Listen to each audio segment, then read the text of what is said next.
Bună ziua și bine ați venit la un nou vlog. Acesta este Ceai, iar eu sunt Elena Ianichi și astăzi vorbim despre cum să iei un casting, despre agenții de castinguri, despre directori și despre ce să faci atunci când mergi la un casting. Așa că, haideți să începem!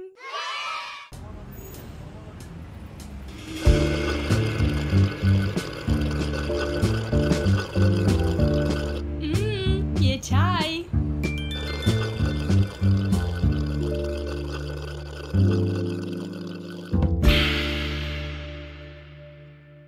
Prima dată, trebuie să vorbim despre portofoliul actorului. Orice actor trebuie să aibă un portofoliu. În portofoliul tău trebuie să fie următoare: un CV, un videoclip de prezentare, monologuri și câteva poze. CV-ul, în general, poți să-l faci în Canva sau poți să faci un CV european normal, care arată foarte urât, în opinia mea. Eu îl am făcut pe al meu în Canva. Există în Canva foarte multe designuri de CV-uri pe care poți să le iei de acolo și să ți le customizezi tu oricum vrei. Pozele. Nu trebuie să te duci neapărat la un studio să-ți faci pozele astea, dar important e să știi cum să le faci. Trebuie să ai așa: o poză portret, o poză în plan american și o poză plan întreg, adică din cap până în picioare. Pozele astea trebuie să fie super drăguțe și să arate cât de drăguț și cât de confortabil ești tu în fața camerei, adică nu te duce să faci poze așa, pentru că nu e tocmai ok. Adică poți să faci poze și așa, obviously, dar dacă pui o poză așa, pune și o poză așa. Înțelegi? Adică trebuie să fii și un pic drăguț, nu să fii foarte posomorât. Nu uita, dacă ai ochelari de vedere, fă o poză și cu ochelarii de vedere și fără, și nu face poze cu ochelari de soare. Also, nu trimiteți selfie-uri de pe Instagram. Poți să-l trimiți pe ăla la castinguri, pentru că nu e profi. Pozele mele sunt făcute la Alexandra Bob. Cred că puteți să-i dați mesaj să întrebați dacă puteți să faceți pozele la ea. Face poze minunate. La videoclipul de prezentare trebuie să spuneți în principal numele, vârsta, înălțimea, greutatea și facultatea, dar nu e obligatoriu. Dacă zici că ești actriță, cred că sau actor, se încadrează la faptul că ești actor, actriță, profesionist. Și poți să zici și câteva lucruri amuzante despre tine. Hobby-urile tale, ce ți place să faci în timpul liber, că îți place să dansezi, să cânti, lucrurile pe care știi să le faci, să cânti la pian, să cânti la caval, să cânti, nu știu, la flaut. Și trebuie să ai și neapărat câteva glumițe ca să destinzi puțin atmosfera și să vadă lumea că ești confortabil în fața camerei, pentru că dacă vii în fața camerei și faci asta, bună ziua, numele meu este Elena Ianichi și acesta este videoclipul meu de prezentare. Este foarte dur și rigid, așa că nu fii dur și rigid și arată-le oamenilor că pot să lucreze cu tine. De asemenea, videoclipul de prezentare nu trebuie să fie mai lung de un minut jumate, pentru că plictisește. Adică nu te apuca să faci un videoclip de prezentare de 6-7 minute în care să zici ce mi-ai făcut tu, cum a fost la facultate sau mai știu eu ce. Unele castinguri cer videoclip de prezentare de 3 minute. Trebuie să citești foarte bine descrierea castingului ca să vezi cam câte minute ar trebui să fie videoclipul de prezentare, dar tu trebuie să ai și unul pregătit de un minut jumate ca să-l trimiți la agenții și la directorii de castinguri anyway, adică dacă îți cer acum, să le trimiți acum. Dacă un casting își cere un videoclip de prezentare de 3 minute, go for it.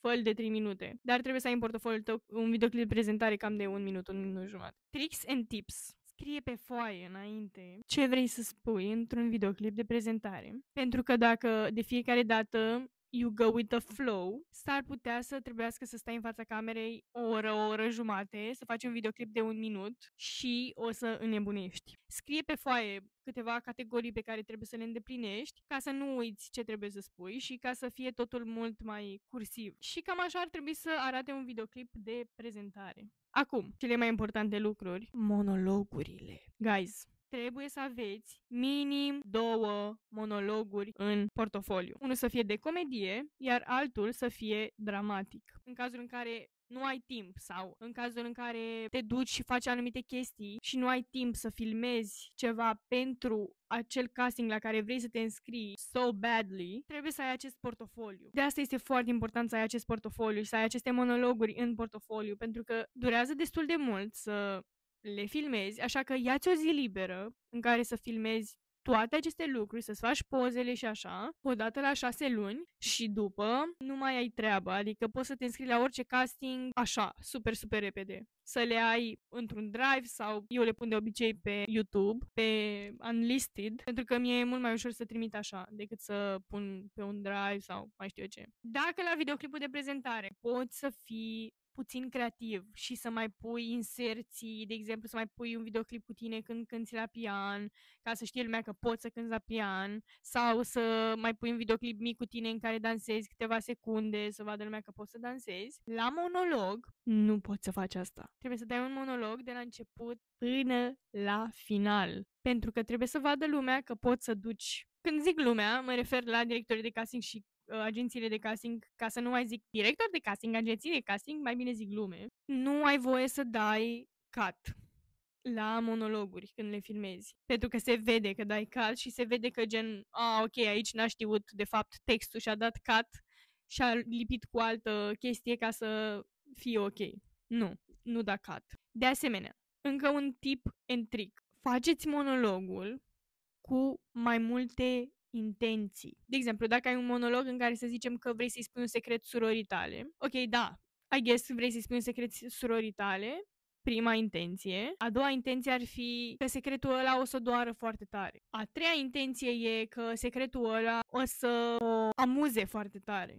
Înțelegeți? După ce terminați monologul și v-a plăcut foarte, foarte, foarte tare și ați făcut o grămadă de duble și nu știți pe care să o alegeți, consultați-vă cu un prieten. Este foarte important să aveți un prieten de încredere căruia să-i trimiteți chestii. E important și ca prietenul ăla să se priceapă și luați și o părere de la altcineva. E mai bine să trimiți monologul cu o părere în plus decât să trimiți un monolog pentru că îți place ție cum arăți în el sau că îți place cum ți-a curs lacrima asta așa pe obraz și ai făcut... Da, desigur, părerea voastră contează mai mult, evident, dar e drăguț și să luați o a doua părere de la cineva, pentru că nu știți niciodată ce o să se întâmple.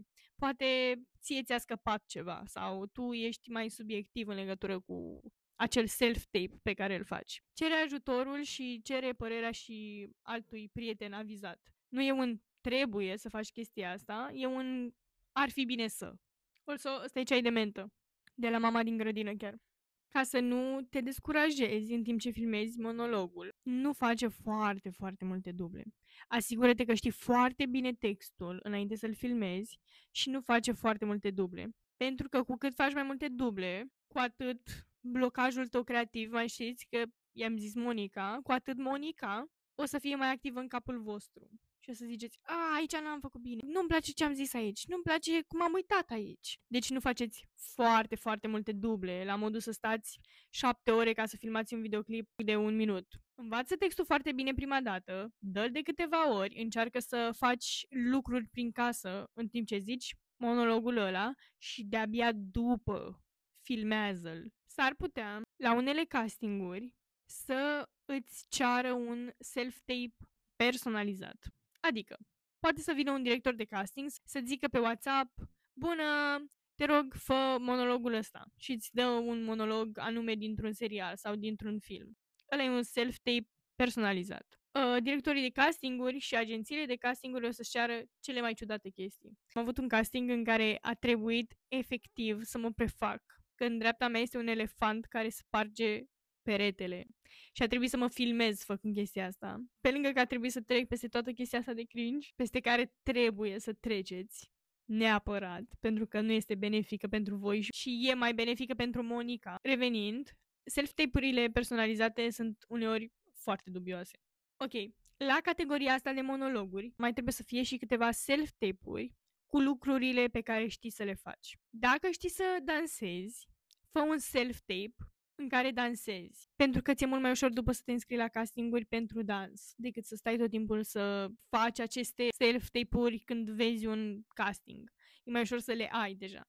Dacă știi să cânti La fel, fă un self-tape în care cânti bine și păstrează-l și pe ăla în portofoliul tău. Pune-le pe toate pe YouTube, pune-le pe Unlisted și după poți să le trimiți foarte simplu și ușor. În facultate, voi o să faceți foarte multe monologuri. În anul întâi faceți, nu știu, depinde. Eu am făcut chestii total diferite pentru că am făcut 3 ani de facultate, nu 4, cum se fac acum, și s-a schimbat oarecum programa, dar fă-ți un caietel în care să-ți scrii toate monologurile pe care le faci de-a lungul facultății, pentru că la finalul facultății o să uiți tot ce ai făcut. Așa că mai bine ți le scrii din timp. Toate acele monologuri pe care ți le scrii în caietel, ia-ți o zi să le faci self-tape și să le filmezi, ca să le ai în portofoliul tău și apoi, din nou, să-ți fie mult mai ușor să te înscrii la un casting.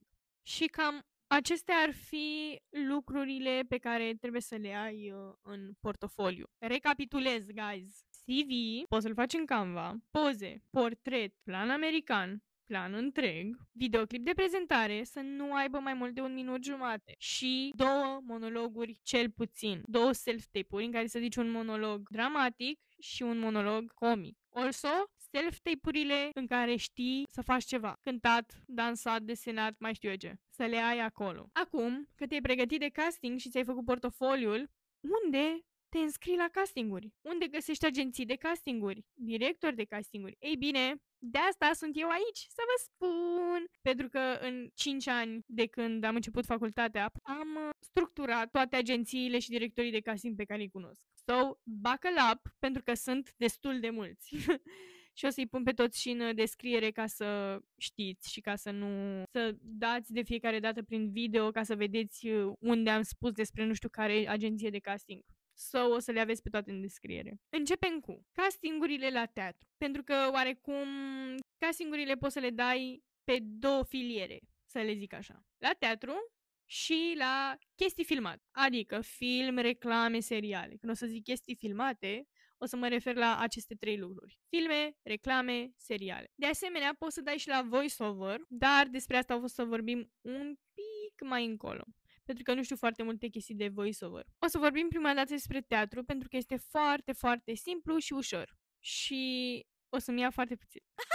Castingul la teatru, de obicei, se pune pe pagina de Instagram sau pe pagina de Facebook, depinde ce folosiți voi cel mai mult. Eu folosesc Instagram și am văzut că în ultimul timp teatrele folosesc și ele mai mult Instagramul, dar se pun pe paginile de Instagram. Așa că scrieți pe Google Maps teatru și duceți-vă în fiecare oraș. În fiecare oraș mare din țara asta și căutați-le apoi pe Instagram și dați follow la toate teatrele pe care le vedeți acolo. Teatrul din Craiova, teatrul din Timișoara, teatrul din Sfântul Gheorghe, teatrul din Constanța, cele 700 de teatre din București, you name it. Every single one, dă-i follow pe Instagram pentru că nu știi când o să posteze un casting. Cam așa afli despre castingurile de la teatru. Altcumva, nu, decât dacă ești infiltrat prin vreun teatru sau mai știu eu ce și știi că se face casting pentru o anumită producție și știi că iau și colaboratori. Dar, din nou, trebuie să fii colaborator ca să te duci la acel casting.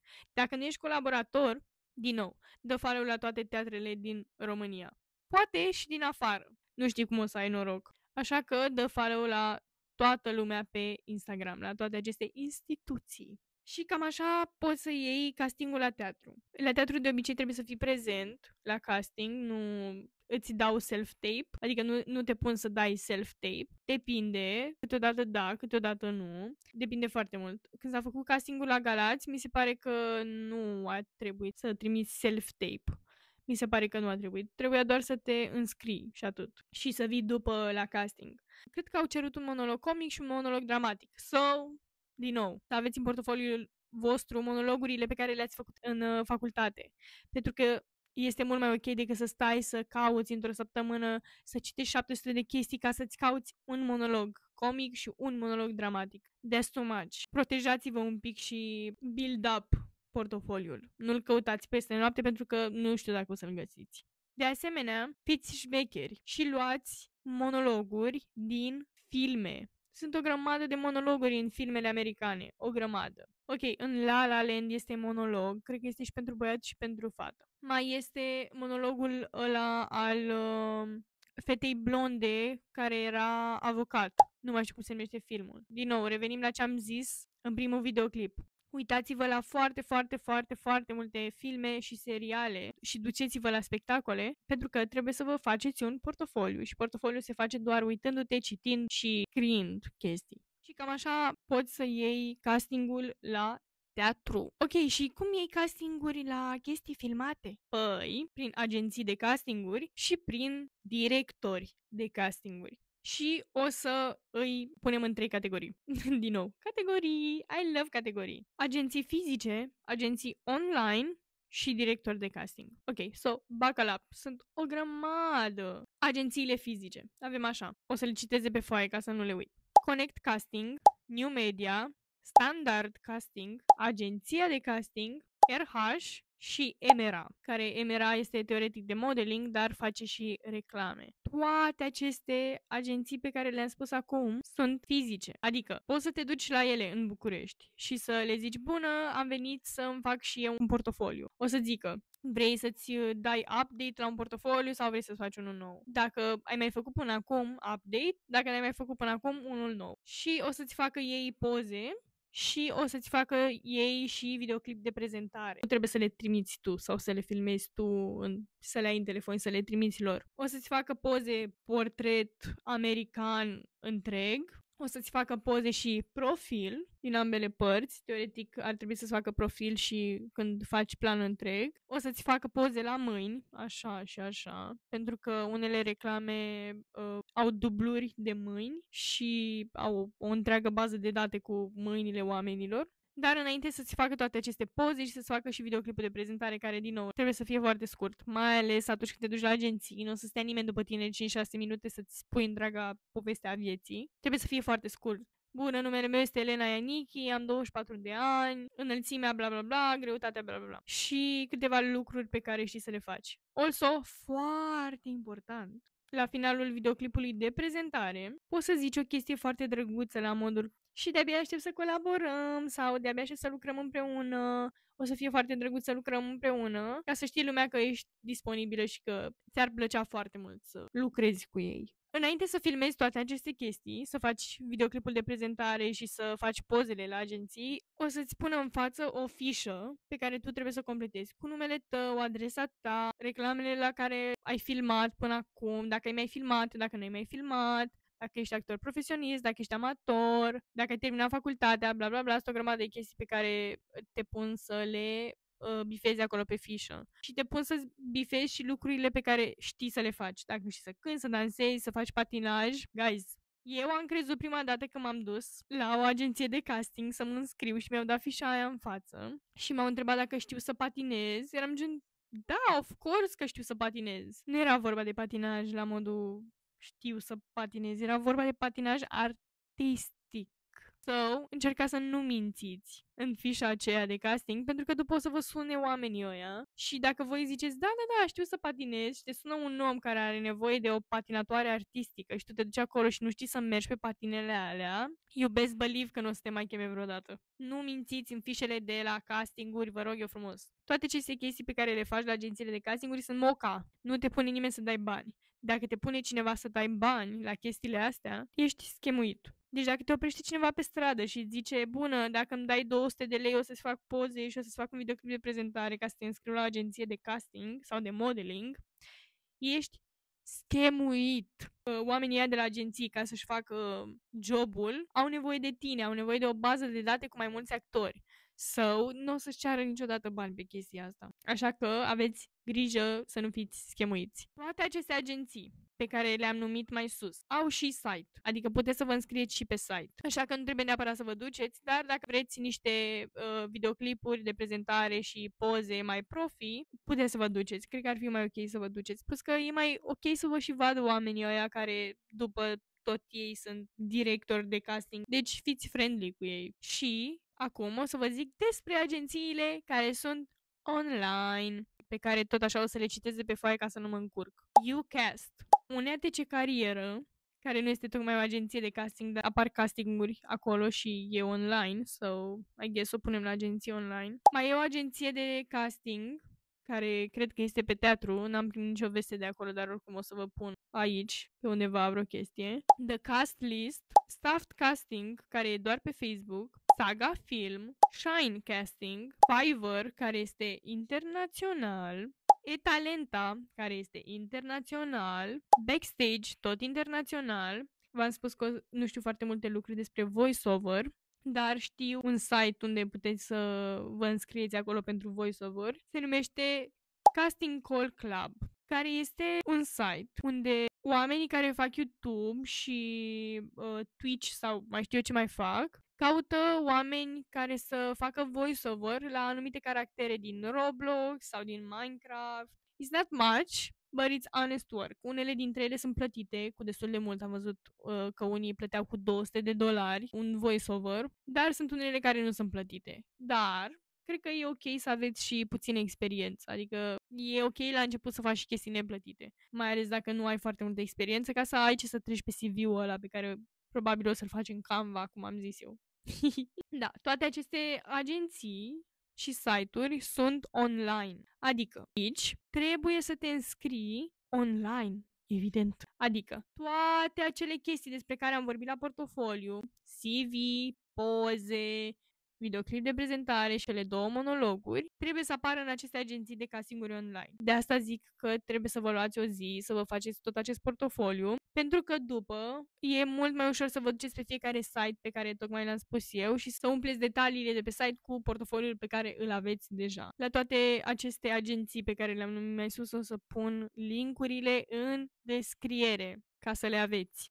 Mai sunt câteva site-uri pe care puteți să intrați unde se mai pun castinguri și acestea sunt site-urile de la programele de la televizor. Adică Antena 1, ProTV, Canal D, cred că e și Prima din ce știu. La ProTV se fac castinguri la lecții de viață. Puteți să încercați. Nu știu cu cât vă plătesc, n-am făcut niciodată seriale la lecții de viață. Nici nu cred că m-am înscris vreodată la un casting acolo. Dar mai am prieteni care au fost înscriși și au zis că a fost destul de ok la lecții de viață. De asemenea, la Ochii din umbră, pe Canal D, tot așa. Castingul este pe site-ul Canal D. Așa că puteți să go check it out și să vedeți dacă vă place. La Antena 1, la seriale, nu se fac castingurile pe site-ul Antenei 1, dar se fac castinguri la Mireasa pentru fiul meu, la Insula Iubirii sau... Nu știu, dacă vă coafează oarecum în vreun fel toate aceste informații, duceți-vă și înscrieți-vă pe acolo. În fine, mai sunt gen emisiunile astea, Jocul de cuvinte sau Roata norocului sau așa. Nu știu dacă vă plătesc sau ce se întâmplă acolo, habar n-am.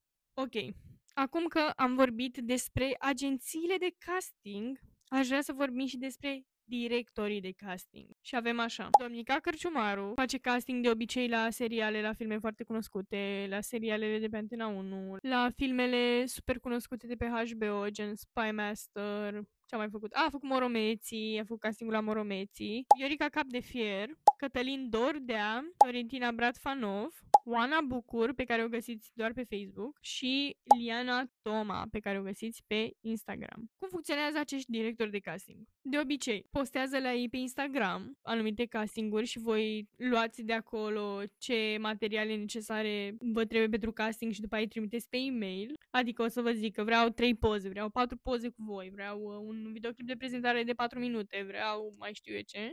Și voi faceți toate aceste chestii și le trimiteți pe e-mail sau pur și simplu luați mailul lor și le trimiteți un mail ca să vă bage în baza lor de date. Adică puteți să ziceți: bună, eu sunt Elena Ianichi, evident nu o să-mi folosiți numele meu. Bună, eu sunt Elena Ianichi și mi-ar plăcea să colaborăm. Ți-am atașat aici CV-ul meu, videoclipul meu de prezentare, pozele mele și mai știu eu ce îi atașezi tu acolo ei. Așa, puteți să faceți chestia asta sau să aplicați la castingurile pe care le pun ei pe Instagram sau pe unde le pun pe Facebook sau mai știu eu ce. Dar ar fi bine să le dați și un mail ca să vă bage în baza de date, pentru că nu toate castingurile sunt postate. Așa că uneori doar vă trimit mesaj și vă zic: ei, bună, am văzut că te-ai înscris în baza mea de date, cred că te-ai potrivit cu următorul casting. Așa că puteți să faceți și chestia asta. Să le trimiteți pe mail. Acum că știi unde să te înscrii la castinguri, trebuie să știi și ce trebuie să faci la castinguri. Adică atunci când te duci, când te cheamă oamenii ăia sau când te duci tu de bunăvoie și nesilit de nimeni să întrerupi un casting. Glumesc, nu faci asta, te rog, nu faci asta. Nu să te mai ia nimeni la casting dacă te duci să întrerupi un casting, te rog eu frumos, dacă nu te chema nimeni, nu te duce. Vreau să vă zic că sunt două tipuri de castinguri. Sunt castingurile la care te duci pe rând, adică te cheamă, bună, vină luni la ora 2 și te duci doar tu și te vede regizorul doar pe tine. Sau sunt castingurile la care vă duceți buluc. Și când zic buluc, mă refer buluc. Sunt castingurile la care te duci 40-50 de persoane și vă bagă, vă triază și după vă păstrează pe cine are nevoie și pe cine nu. Alea cred că sunt cele mai stresante pentru că vezi foarte multă lume și te stresezi așa degeaba. Și când te duci acolo, de obicei ar trebui să spună ei cum trebuie să te îmbraci și o să zică ia-ți pantofi sport în picioare sau ia-ți stocuri sau ia-ți fustă sau ia-ți habar n-am, un costum pe tine. Dar sunt și castingurile la care nu zice nimeni cum să te îmbraci și o să zic eu acum. Please, don't do too much. Dacă nu vă zice nimeni cum să vă îmbrăcați la castinguri, nu vă duceți îmbrăcate sau îmbrăcați foarte pretențios. La costum cu cravată, cu servietă, cu mai știu eu ce. Când nu te duci la un interviu de job, te duci la un casting, trebuie să fii cât mai lejer îmbrăcat. Also, nu te duce cu tocuri foarte mari. Am încercat chestia asta, credeți-mă. Este un sentiment foarte nasol.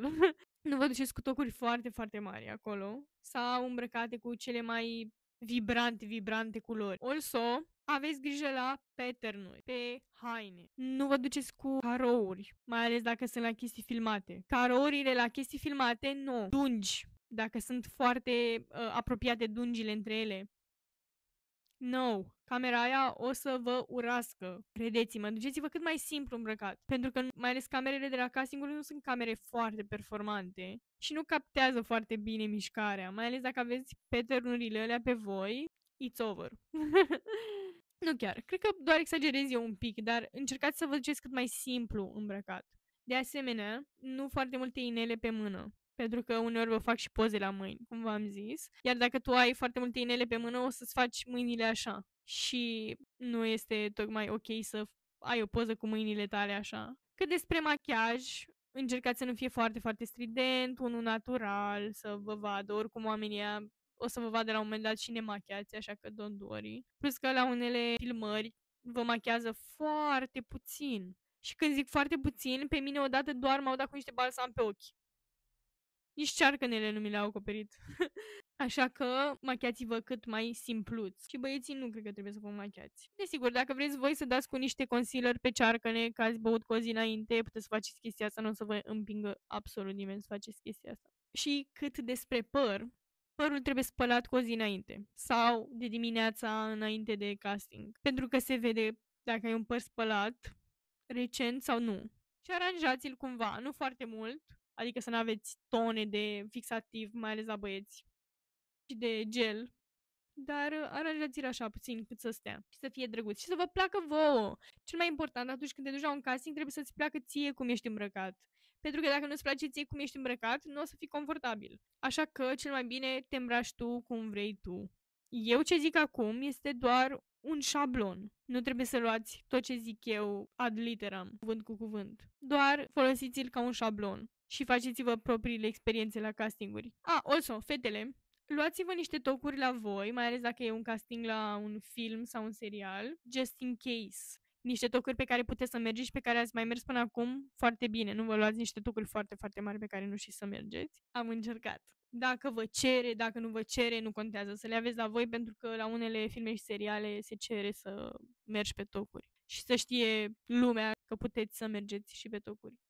La castinguri există două opțiuni. Ori vă dau text cu 5 minute înainte să intrați, pe care, da, trebuie să le învățați în 5 minute. Știu, shocking, dar trebuie. Ori vă dau un monolog cu ceva zile înainte, sau text sau ce vă dau ei, cu câteva zile înainte, pe care, dacă nu-l știți, it's over for you. Trebuie să știi textul foarte, foarte, foarte bine. Am fost de 2 ori la un casting, mă rog, 2 castinguri diferite, și nu am știut monologul. Mi-a venit să intru în pământ de rușine. Când se uita regizorul ăla de film la mine și eu nu știam textul, îmi venea să plâng. Așa că, învățați-vă textul bine, pentru că oamenii ăia nu stau după voi. Dacă nu vă știți textul, Dacă nu vă știți textul, înseamnă că nu vreți să fiți în acest proiect. Da, știu, se mai întâmplă chestii gen ți-e rău sau ai emoții sau mai știu eu ce, dar încercați să vă învățați textul cât mai bine. După ce învățați textul, încercați să faceți câteva chestii prin casă, gen să dați cu mătura sau mai știu eu ce, sau, nu știu, împachetați niște haine, chitiți niște haine, pentru că vă ajută să rețineți textul mult, mult, mult mai bine și vă ajută să faceți lucruri în timp ce ziceți textul. Iar la casting, după, când vă pun într-adevăr să faceți lucruri, când ziceți textul, să nu vă duceți câine sur la vânătoare, că doar ați învățat un text și nu ați făcut și acțiuni în timp ce ziceți textul. Also, vedeți că oamenii care sunt la castinguri pe lângă voi atunci când vă duceți bulu sunt la fel de speriați ca voi. Așa că nu vă îngrijorați. Toată lumea e speriată la casting, toată lumea are emoții la casting. So, don't worry. Lucrurile astea se întâmplă. Nu sunt inamicii tăi, oamenii care sunt la casting. Deci, poartă-te drăguț cu ei. Nu fi a pain in the ass. Nimeni nu vrea să lucreze cu un pain in the ass. Acum că v-am zis ce trebuie să faceți la castinguri. Guys, sunt câteva lucruri pe care trebuie să vi le spun și la care trebuie să fiți foarte, foarte atenți. Unele agenții de castinguri și unii directori de casting nu acceptă să faceți reclame la următoarele 4 chestii pe care le zic acum. Păcănele, pariuri sportive, prezervative și lenjerie intimă. Din păcate, unele filme și unele seriale nu acceptă așa ceva. Așa că nici unii directori de casting sau unele agenții nu acceptă așa ceva. So, aveți grijă la ce faceți reclamă. Pentru că da, acum poate ai 20 de ani și vrei să faci reclamă la păcănele, că easy money, că îți dau destul de mulți bani, dar după o să ai 30-40 de ani și o să te găsești în situația în care acum 20 de ani ai făcut reclamă la păcănele și la pariuri sportive și nu te ia nimeni niciun serial în niciun film. Așa că aveți grijă la ce faceți reclame. Pe lângă că, guys, nu faceți reclame la păcănele și la pariuri sportive în pana mea, că sunt oameni care se uită și o să vă vadă fața acolo și o să zică, ia uite, Elena a făcut nu știu ce. Nu Elena. Elena nu face așa ceva.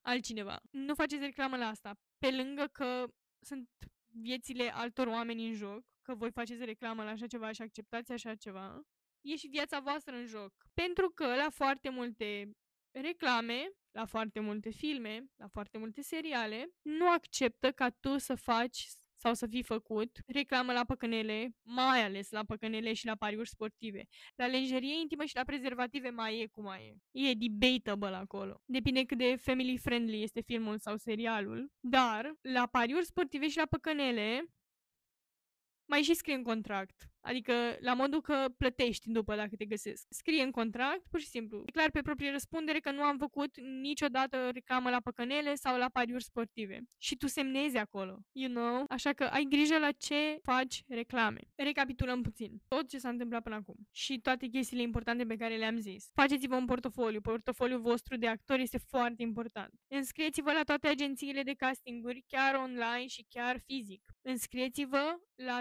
toți directorii de castinguri, dați-le mesaj. Dacă postează vreun casting, înscrieți-vă la castingul ăla. Guys, e foarte important, încă din facultate să te înscrii la castinguri. O să te lase profesorii să pleci. Crede-mă, până la urmă o să te lase să pleci de la facultate pentru 2-3 zile ca să filmezi ceva. Știți că data trecută v-am zis că nu voia nimeni dacă aveți aparat dentar? Guys, nu contează dacă voia cineva sau nu. Chiar dacă ai aparat dentar, înscrie-te la casting să te vadă oamenii, că la un moment dat o să dai aparatul ăla dentar jos și nimeni nu o să te cunoască. Chiar dacă ai aparatul dentar, înscrie-te la casting. Și chiar dacă te cheamă și o să te întrebe de 100 de ori când îți dai aparatul ăla dentar jos, de 100 de ori o să le zici când îți dai aparatul ăla dentar jos. Dacă ai aparat dentar, asta nu înseamnă că nu mai activezi. Da, că sunt ei nesimțiți și nu te iau și că sunt aceste structuri patriarhale care închid femeia sau bărbatul sau mai știu eu ce, într-o singură cutie, asta nu înseamnă că trebuie să rămâi în cutia aia. Ieși afară din cutia aia, te rog eu frumos. Am vrut să fac toată chestia asta clară pentru că nu vreau să vă simțiți prost că aveți aparat dentar. Eu nu mă simt prost că am aparat dentar. Știu că nu o să mă ia, sunt conștientă de chestia asta în anumite chestii filmate, dar în același timp tot mă duc. O să-i stresez pe oamenii ăia. Every fucking time o să-i stresez pe oamenii ăia. Și aveți grijă la ce faceți reclame pentru că o să vă urmărească pentru tot restul vieții voastre. Ok? Ok. Acesta a fost videoclipul de astăzi. Luați tot ce vi se potrivește din ce am zis eu și puneți la voi și luați tot ce nu vi se potrivește și puneți-l deoparte și nu-l mai vedeți niciodată în viața voastră. Din nou, dacă v-a plăcut, lăsați-mi un subscribe, lăsați-mi un comentariu, recomandați-mă unui prieten și o să ne vedem săptămâna viitoare cu o ediție specială de Halloween. O să vorbim despre ceva horror. Asta a fost Ceai, iar eu am fost Elena Ianichi și vă pup!